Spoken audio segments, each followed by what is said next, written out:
La vittoria ottenuta in Sardegna dona una rinnovata spinta al centro-sinistra che dopo il successo registrato ricarica le batterie e spera, tramite lo stesso schema, di riconquistare posizioni di gestione dei punti chiave del governo. Un primo immediato riscontro potrebbe aversi dalle amministrative che si svolgeranno in alcuni comuni della Sicilia in primavera. Gela è uno di questi e potrebbe essere teatro della ufficiale stretta di mano tra PD e 5 Stelle per la sigla di un accordo che nel caso specifico vedrebbe anche il sostegno di Cateno De Luca con il suo Sud chiama Nord.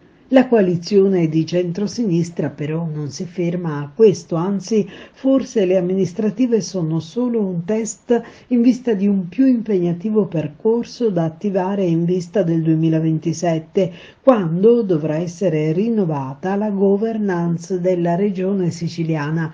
Ma ci sarà da risolvere un nodo spinoso. Il PD chiede di esprimere il candidato alla presidenza della regione, ambizione che ha anche il Movimento 5 Stelle e perché no Cateno De Luca, che da sempre ha il pallino di diventare il sindaco della Sicilia. Vedremo.